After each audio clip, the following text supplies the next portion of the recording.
Et, et donc je reprends. Bachelor responsable cybersécurité. Donc on a plus ou moins, ouais, très bien, on a des domaines plutôt data analyst aussi, on a des domaines plutôt variés. C'est très bien. Alors je pense que tout le monde le sait, hein, je pense que vous le savez, mais maintenant c'est la période où tout le monde est en train de recruter. Il y a un masse de recrutement en ce moment qui se font, que ce soit que ce soit pour les CDI, que ce soit pour les stages, mais que ce soit aussi surtout pour les alternances. J'en vois beaucoup, en tout cas avec les étudiants avec que j'accompagne en ce moment, il y a beaucoup d'offres. Les entreprises préfèrent solliciter les candidats dès maintenant pour avoir plus de temps pour sélectionner. Et les temps de réponse sont un peu plus longs aussi, donc ne vous inquiétez pas si, ne vous en faites pas si on vous répond pas tout de suite. On n'est pas comme en septembre, on n'est pas comme en juillet, peut-être ou en juin, où c'est les périodes où il reste 3 mois pour finaliser, etc. Donc voilà, ne vous inquiétez pas. Ok, très bien, super. Très bien, très bien. Alors aujourd'hui, on va parler storytelling du coup, qui est un aspect essentiel lorsque vous serez amené à parler de votre parcours. Il y a plusieurs mots-clés qui sont associés au storytelling, hein. C'est le pitch, c'est le parcours, c'est l'histoire de votre parcours, ça concerne aussi les gens qui sont en reconversion, ça concerne les gens qui n'ont pas beaucoup d'expérience, ça concerne un peu tout le monde. Et storytelling, on a décidé de faire un coaching un peu spécial sur ça parce que c'est quelque chose que personnellement, je remarque de manière unilatérale chez tous les candidats que j'ai en one-to-one, par exemple, où on fait des améliorations, des optimisations de CV ou de documents en visio comme ça. Il n'y a pas d'enjeu forcément. Moi, je suis pas le recruteur final, mais lorsqu'on pose la question très simple de parlez-moi de vous, qu'est-ce que vous faites? Si vous deviez me décrire votre parcours en quelques mots, vous diriez quoi? En fait, on se retrouve à être très, on se retrouve dans des situations où l'étudiant ou le candidat, soit il parle beaucoup trop, soit il parle beaucoup trop peu, soit il va dans tous les sens. Il n'y a pas vraiment de structure et surtout, moi, ce que je voudrais vous transmettre, parce que structurer son parcours, c'est faire le pitch de son parcours, donc c'est bien parler de son parcours, très bien, c'est nickel. Mais en fait, il y a très rarement une histoire qui est racontée. Et c'est le principe du storytelling où vous avez en fait envie d'engager votre interlocuteur. Ça vaut pas forcément que dans le domaine professionnel. Ça vaut en général si vous devez transmettre un concept à quelqu'un, même vous, hein, si on veut vous transmettre quelque chose, c'est toujours plus intéressant de le recevoir sous la forme d'un récit, d'une histoire, d'un début avec notre cerveau, il est préfabriqué pour mieux comprendre les, les concepts lorsqu'ils sont expliqués sous forme d'histoire, disons, avec un début, un milieu, une fin. Donc, il s'est passé ça, puis il s'est passé ça. Il y avait cette situation, puis il s'est passé ça, puis il y a eu cet outcome à la fin.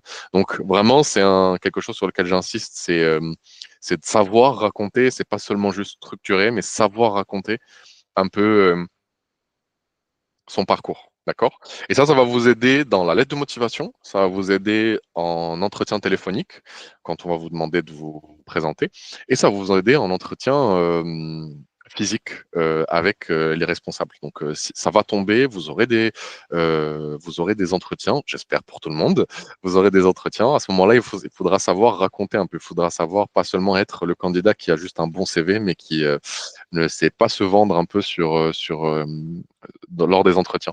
Je vous insiste vraiment qu'aujourd'hui, vous devez être un peu des commerciaux pour vous-même. Vous savez, un commercial qui veut vendre un produit, vous devez faire la même chose pour vous-même. Vous devez savoir, en tout cas, vous vendre vous-même. Voilà, c'est très important, vendre votre expérience correctement. Et après, le terme vendre, il est peut-être un peu péjoratif, mais je veux dire, c'est vraiment enjoliver et captiver la personne à travers un récit, à travers un parcours qui soit impactant. D'accord? Donc c'est très important. Alors que ça se fait pas comme ça, d'accord? Il faut de l'entraînement. Je vous le dis dès maintenant. Ça va pas vous venir à la fin de ce coaching. Vous saurez pas magiquement le faire. Ça va demander de la pratique. Il va falloir savoir le faire. Il faudra se poser un peu 2 minutes et réfléchir dessus sur le sujet. Moi, ce que je vais faire, c'est vous donner un peu les étapes à suivre pour y arriver, d'accord? Donc, euh, une première question que j'aimerais vous poser, c'est pourquoi le storytelling est essentiel. Euh, pourrait peut-être, si vous voulez, si quelqu'un veut prendre la parole, ce serait encore mieux. Mais, pardon, si quelqu'un veut prendre la parole, c'est encore mieux. Mais si vous voulez juste écrire, par exemple, vos idées de quand je vous dis storytelling, ça vous fait penser à quoi? Ben, ce serait bien. Voilà, vous pouvez directement déjà commencer à, vous pouvez commencer à parler vous pouvez commencer à écrire si vous avez des idées. Peut-être juste les mots qui vous viennent en tête. Oui, alors c'est Saïf, c'est ça. Je vous écoute. C'est Kulsuma, oui. Kulsuma, pardon, excusez-moi. Il Pardon, n'y a je ne pas de savais pas souci. lequel est lequel. Pardon. Il n'y a pas de souci. Oui, Bah déjà, ça permet aux recruteurs d'avoir un premier a priori sur nous-mêmes, surtout si c'est téléphonique. d'accord. Oui, Parce qu'en physique, on peut quand même, il y a quand même la démarche, il y a le fait de venir, alors qu'au téléphone, c'est vraiment la première impression qu'on donne en racontant un peu son histoire. très bien. Ok. Donc vous voyez un peu c'est efficace dans le sens où ça permet de vous donner une meilleure image de vous-même au recruteur, Oui, voilà, c'est ça, tout en racontant bien sûr, son parcours tout de en étant efficace. formation et Ouais, d'école, ouais, ouais, ouais. Bah, c'est une très sans bonne rentrer réponse dans les déjà. détails. Non, non, bien sûr, exactement. C'est sans vraiment rentrer dans les détails, exactement. C'est ce que vous ne voulez pas rentrer dans les détails tout de suite. Vous voulez vraiment juste raconter un peu votre parcours de manière un peu engageante pour créer d'abord une première bonne impression, surtout comme vous dites très très bien si c'est au téléphone, c'est essentiel. J'approuve totalement votre définition, merci beaucoup, c'est très bien. Du coup, le storytelling, qu'est-ce que c'est déjà? Donc, comme ça, vous avez une définition, ce serait intéressant. Storytelling, c'est l'art de transformer une simple liste d'expériences, qui est la vôtre, en un récit captivant qui donne du sens à ton parcours et crée une connexion émotionnelle avec ton interlocuteur. La connexion émotionnelle, c'est pas un truc où il va tomber amoureux de vous. Hein. On dit pas, c'est pas ce que j'entends par connexion émotionnelle. Connexion émotionnelle, c'est euh, un avis émotionnel dans le sens où j'aime bien ce candidat ou j'aime bien cette candidate, j'aime bien ce qu'ils ont présenté. C'est ça la connexion. Hein. C'est juste avoir un avis émotionnel, pas juste se dire c'est OK du point de vue expérience. C'est aussi se dire il est sympa ou elle est sympa ou j'aime bien ce que ça a j'aime bien ce qu'il a dit ou j'aime bien ce qu'elle a dit. L'idée c'est de créer une émotion dans votre interlocuteur. Peu importe hein, qui il soit. Moi je pense que c'est un skill que vous devez avoir en général hein, dans la vie. C'est important de savoir bien parler de qui on est, mais aussi d'expliquer un concept de manière euh, euh, bien clair et bien structuré et mémorable aussi pour que la personne se rappelle. Parce que rappelez-vous que si vous racontez bien votre parcours, la personne, juste après, 5 minutes après, 6 minutes après, ben, elle va se rappeler de vous. Et c'est très important d'être mémorable. Ça va vous aider aussi plus tard si vous venez à travailler dans un certain secteur et que vous avez envie de networker, de parler avec des gens, que vous savez leur raconter. On va vous dire, bon, ben, toi, tu fais quoi du coup autour d'un verre ou un truc comme ça. Si vous savez comment raconter votre parcours, vous restez mémorable. Ah, elle ou lui, c'est la personne qui fait ça. Lui, il fait ça. Donc, si vous n'êtes pas mémorable, on ne se rappelle plus de vous. Hein. Ils vont dire, ah oui, mais du coup, toi, tu fais quoi? Ah oui, d'accord, vous êtes le candidat qui fait ça. Ok, ok, d'accord. Donc, vous n'avez pas été mémorable du tout. Et ça arrive 4 fois sur 5, d'accord? Donc, nous, on a aussi eu plein de candidats et de candidates. Quand on recrute à Montorgol, ben, c'est pas toujours mémorable. Hein. Il y en a très peu sur les 200 candidatures qu'on reçoit peut-être par un poste, il y en a deux ou trois qui sont mémorables, hein, je vous le dis. Parce que eux, du coup, ils racontent une histoire, d'accord? Vous pouvez le raconter via un portfolio, via un bon CV, etc. C'est ce qu'on va voir tout de suite, ok? Donc, vous voulez créer cette connexion, vous voulez être mémorable, ok? Donc, euh, parce que du coup, et là, je rejoins ce que le dit Kulsuma justement, c'est que en plus de correspondre avec les attentes techniques du poste, c'est-à-dire vous êtes OK pour le poste, vous avez captivé, vous avez marqué les recruteurs et vous mettez en avant votre personnalité, vos valeurs, votre évolution, parce que c'est une histoire que vous allez raconter. Et là, l'a priori du recruteur, il est clairement, vous l'avez impacté, d'accord? Donc, en clair, en exemple, si vous avez un candidat qui vous dit, ben, j'ai étudié le marketing digital et j'ai fait un stage en gestion de projet, ok. Et vous avez peut-être une candidate qui vous dit passionné, j'ai toujours été passionné par le marketing digital. J'ai transformé mon premier stage en une opportunité d'accompagner une entreprise sur sa stratégie d'acquisition. Donc voilà, déjà on sort des mots-clés, on débloque un peu des mots comme marketing digital, gestion de projet, on les débloque un peu, on les enrichit. on fait sortir des termes techniques et on est précis. Donc, c'est accompagner une entreprise en stratégie d'acquisition. Puis, j'ai piloté des campagnes qui ont augmenté le trafic du site de 30%. Aujourd'hui, je veux approfondir mon expertise en gestion de projet digital. Moi, j'ai quelqu'un qui me dit ça au téléphone. Clairement, je préfère le candidat 2, la candidate 2. Je pense que vous aussi. Après, il y a bien sûr des gens qui préfèrent que ça soit plus concis comme ça. Mais moi, recruteur, je cherche quelqu'un, je suis dans l'attente. Donc, je suis dans une position où je dois recevoir quelque chose. Quand je reçois quelque chose de très simple, croyez-moi, la première phrase, celle-ci des candidats, c'est celle qui va être le plus répétée dans toutes les candidatures. Donc, du coup, là, vous avez l'occasion de du coup sortir du lot. Quand il y a un cycle qui se répète, c'est là où il faut agir. D'accord? Donc, vous voyez qu'en fait, tous les candidats, plus ou moins, vont dire ça. D'accord? J'ai fait des études en marketing digital. Ensuite, ils vont maximum dire dans cette école-là. Et puis, j'ai fait un stage en gestion de projet, etc. Mais vous voulez pas faire ça. Vous voulez plutôt passer par un médium comme ça. D'accord? Ça, c'est plus intéressant. Bien sûr, ça vient pas tout seul, hein, je vous le dis, hein, c'est pas parce que vous avez en téléphone que vous savez qu'il faut dire ça que vous allez savoir le dire. Il faut vraiment l'écrire, le pitcher, s'entraîner à le répéter et l'apprendre un peu. Pas par cœur, mais l'apprendre un peu. D'accord? Que ça soit dans un coin de votre tête, prêt à être déployé à tout moment. D'accord? Donc, euh, principalement, on veut comprendre du coup qui vous êtes et ce que vous avez fait, ça c'est clair, mais on veut aussi savoir ce qui vous anime. Donc, la question de la passion est très importante. Vous devez toujours raconter ça, c'est essentiel. Vous devez savoir, on doit savoir qu'est-ce qui vous passionne, qu'est-ce qui vous intéresse vraiment en tant que personne. Et bien sûr, on veut être pratique, on veut savoir comment les expériences que vous avez eues, elles sont impactantes aujourd'hui. Et c'est pour ça que c'est très intéressant de chiffrer votre impact. C'est très important. Et ça a du résultat.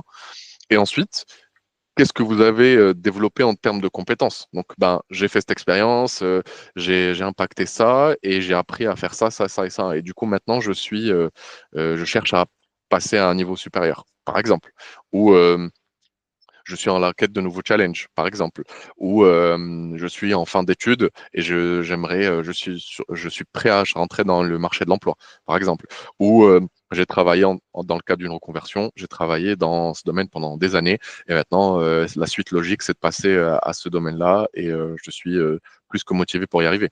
Mais vous avez raconté une histoire avant et vous terminez par quelque chose vous terminez par les compétences que vous avez développées et comment ça va être utile plus tard. Parce que ça, c'est ce que le recruteur veut savoir, hein. Après, s'il vous pose des questions plus perso, c'est bien, mais on veut surtout savoir ce qui vous anime. Vous devez apporter une part un peu de magie, un peu de passion, un peu de personnel pour passer ensuite à l'impersonnel, d'accord? Comment vos expériences se connectent au projet et comment votre impact sera chiffré et comment vos compétences développées pourront leur être utiles, d'accord? Donc, vous faites un premier step personnel, puis un deuxième step impersonnel, ok? Et c'est comme ça qu'on va le structurer. Donc, la version factuelle, c'est vous avez fait un stage en gestion de projet.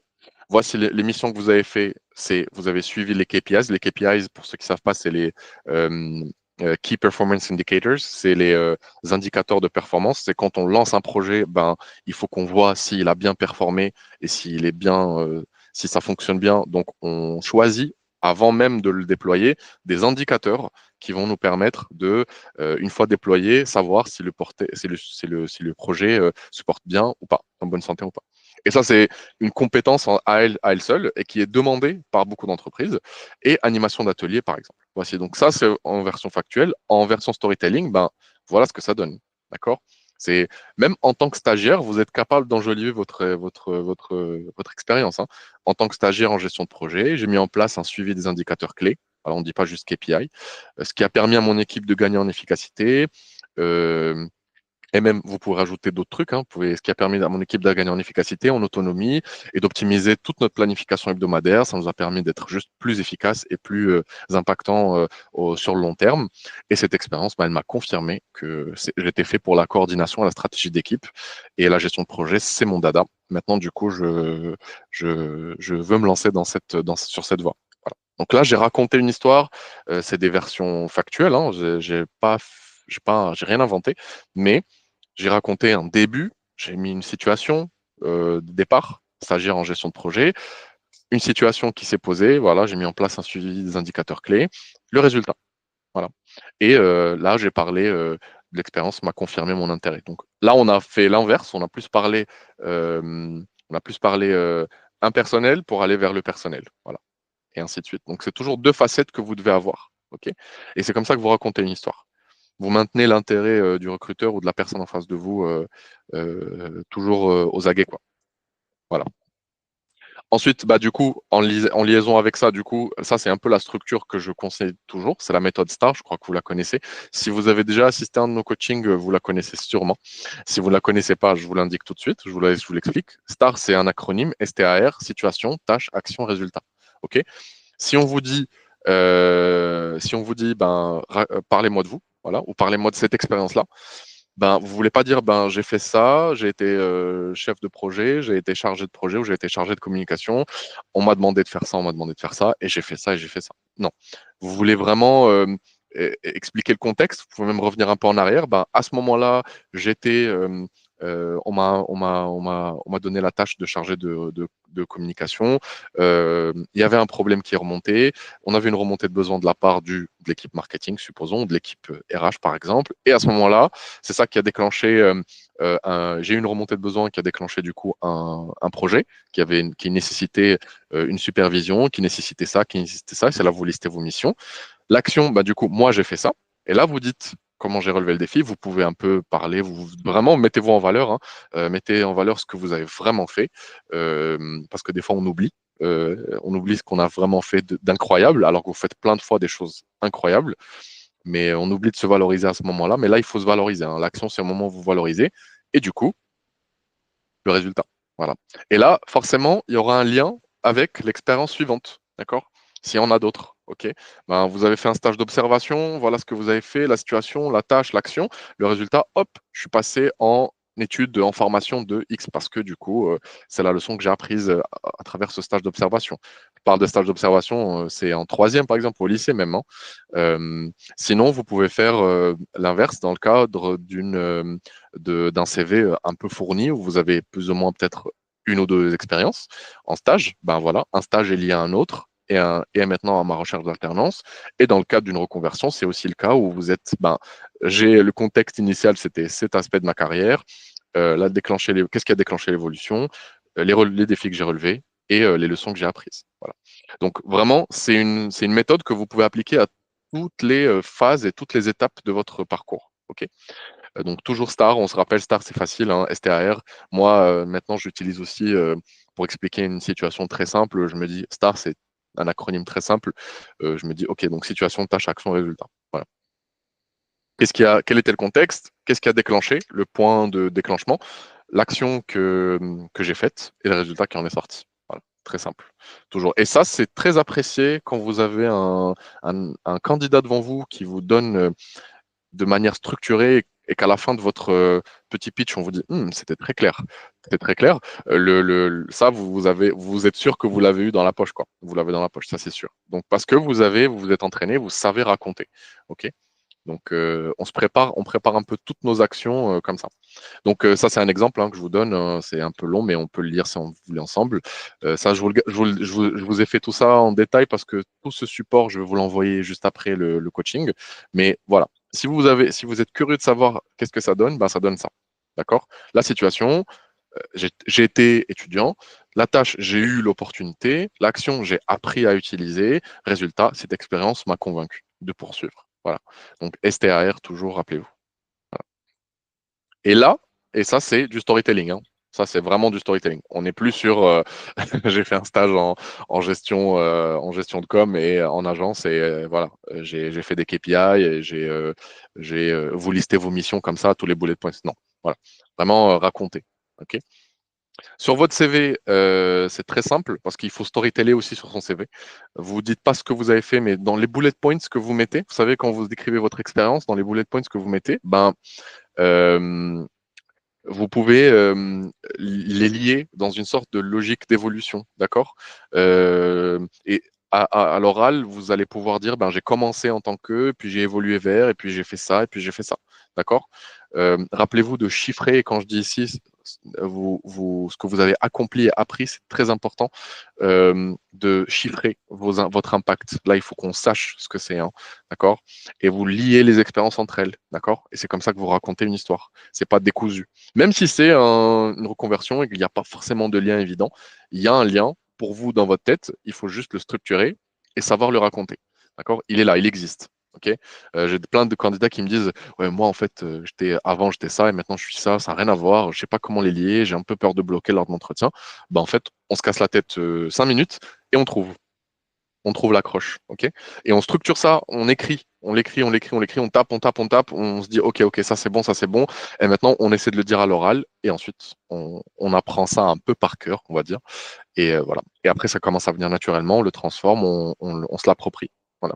C'est ce que je veux vous demander de faire, hein. C'est ce que je vous demande de faire si vous voulez vraiment maîtriser votre storytelling et savoir être mémorable lors d'entretiens, mais aussi sur votre CV. Ok. Donc, voilà. Ça, c'est un exemple clair, hein. À la place d'écrire juste un bullet point, ce genre gestion des réseaux sociaux et création de contenu, voilà. Non. Vous mettez redéfinition de la ligne éditoriale, quitte à enlever des missions, ok? Mais vous mettez celles qui sont pertinentes et vous les écrivez bien, ok? On vise qualité, pas quantité. Redéfinition de la ligne éditoriale des réseaux sociaux, augmentation de l'engagement des publications de 50% et croissance de 2000 abonnés supplémentaires en 6 mois. Ça, c'est pour un étudiant comme si vous, le recruteur, il voit ça, il se dit, bon, ben, lui, déjà, il sait, ou elle sait, ils savent de quoi ils parlent, quoi. Ils sont au taquet, ok? En entretien, ça, c'est la clé, hein. J'ai étudié la finance et j'ai fait un stage en banque. Alors, désolé pour ces slides qui sont un peu riches en texte, mais ça, c'est quand on parle de storytelling, vraiment, c'est du telling, c'est raconter une histoire, hein. C'est pas, c'est des slides que j'ai pensé à vous laisser après. D'accord? Moi, ici, à l'oral, maintenant, je vous explique un peu ce que c'est. Parce que ça doit résonner aussi de manière structurée chez vous, mais gardez ces slides chez vous pour que vous puissiez avoir des exemples fixes quand vous serez en train de créer votre petit pitch de storytelling. N'oubliez pas de garder ça en tête. Voilà. Donc, j'ai étudié la finance, j'ai fait un stage en banque, etc. Ça, c'est la réponse classique un peu. Euh, mais en storytelling, voilà, c'est plus long, mais vous engagez la conversation. Peut-être que si vous dites portefeuille d'investissement, vous mettez et compétences en gestion des risques, par exemple, et des trucs comme ça, le recruteur, il aura tout de suite envie de rebondir sur un des trucs. Et là, vous n'êtes plus dans le mode il m'interviewe et moi je réponds. Je suis pas en train de lui prouver que je suis la bonne personne pour ce poste. Je suis en train, en fait, de lui dire, ben, je suis en train de créer une conversation. Et c'est ça que vous voulez créer. C'est une conversation comme quand vous êtes en train de parler avec un ami ou une amie ou une connaissance ou quelqu'un que vous venez de rencontrer et qui vous captive parce que vous avez l'impression, il y a un point commun, il y a un point d'attache. En fait, vous êtes déjà, il y a un point d'attache, le contexte d'entretien. Il y a déjà un point d'attache, c'est votre travail. Ben, enjolivez-le, parlez-en de manière un peu euh, euh, racontée. Vous n'êtes pas juste en train de citer des expériences, racontez-le, parlez correctement de ce que vous avez fait, de ce que vous avez vécu, et ensuite, ben, vous créez une conversation. Et là, pour avoir passé certains entretiens qui sont passés comme ça, euh, du style, c'était un truc un peu carré, on est assis autour d'une table, on est loin. Ça s'est transformé en conversation. Même le langage du corps est devenu beaucoup plus informel. On s'est posé de manière à discuter, en fait, par échanger nos opinions sur le sujet, quoi. Et là, vous avez marqué un point. Ça, c'est parce que vous avez captivé au début. Vous êtes en train de raconter une histoire. Vous n'êtes pas en train de dire, ben, j'ai fait ça et puis j'ai fait ça. Voilà.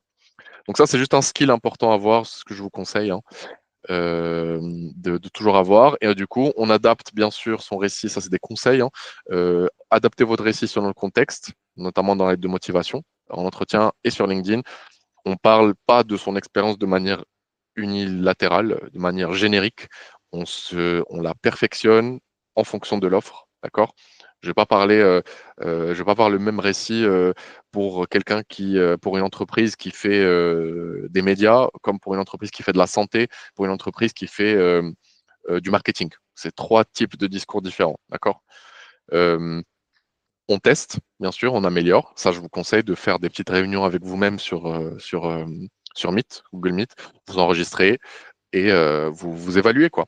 Vous pouvez faire ça aussi avec nous. À Mentor Goal, on peut juste tester, faire des petits tests comme ça. Vous pouvez prendre rendez-vous avec nous pour tester, voir un peu ce que ça donne. Est-ce que c'est OK ou pas? et on vous donne des conseils pour vous améliorer. Voilà. Et le feedback, c'est essentiel. Le feedback, c'est bien. Et je vous donne un plan d'action du coup en 7 jours que voici. D'accord. J'ai toujours un plan d'action à la fin de mes coachings. Comme ça, vous savez un peu en quelques étapes. OK.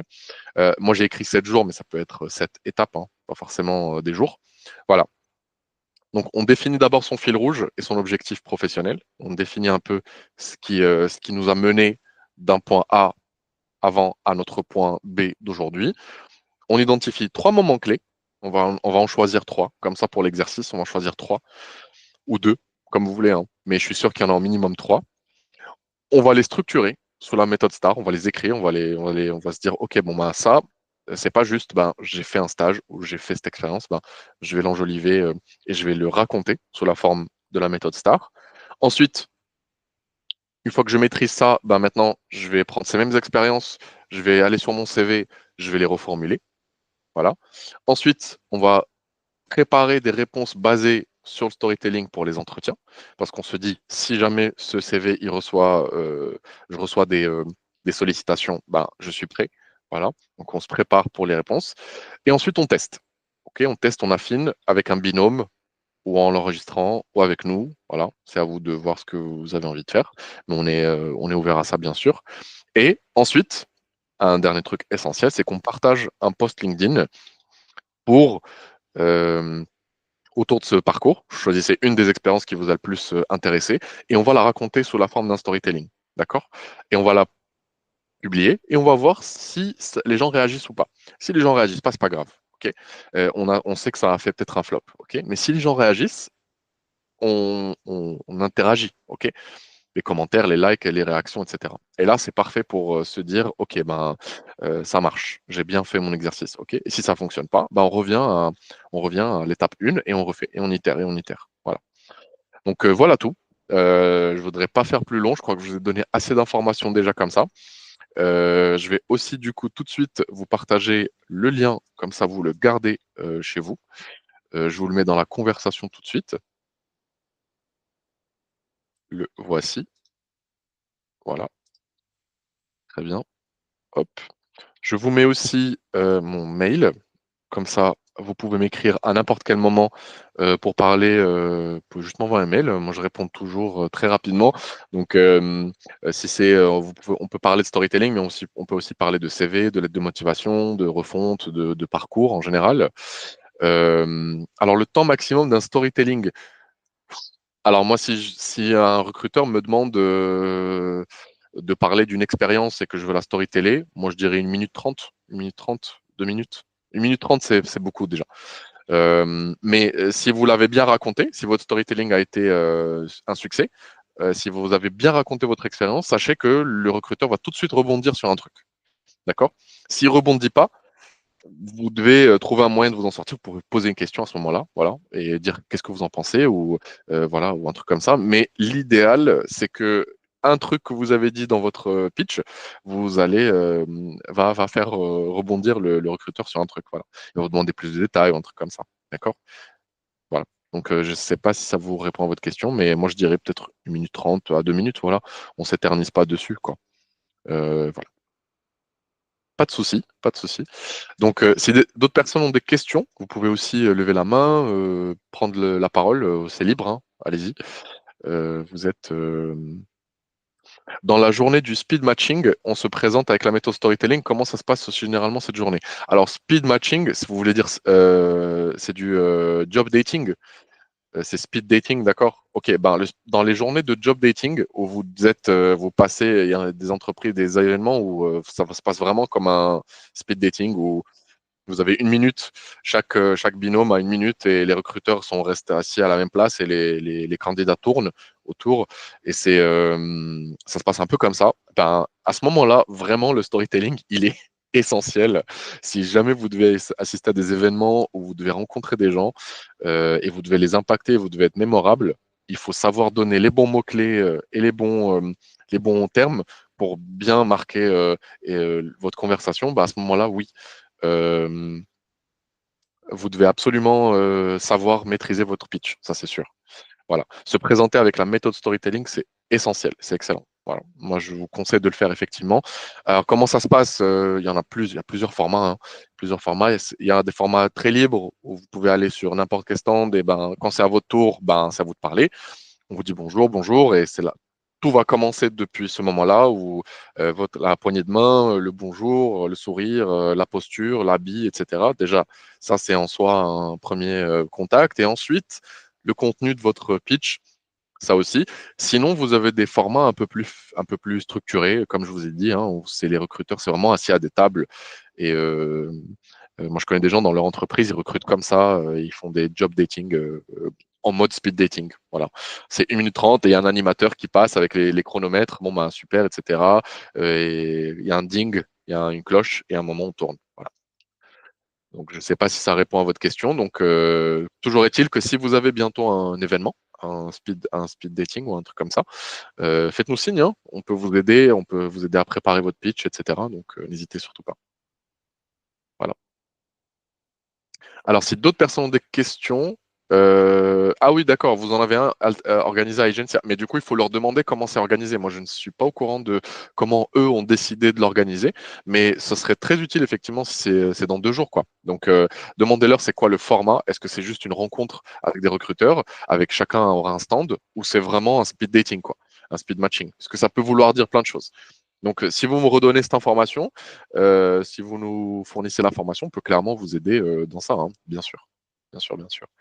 Et ainsi pour toutes les autres participants, si jamais vous avez, d'accord, 40 entreprises. Ok, très bien. Ben voilà. Encore une fois, c'est pas le nombre d'entreprises qui va être important, c'est le format.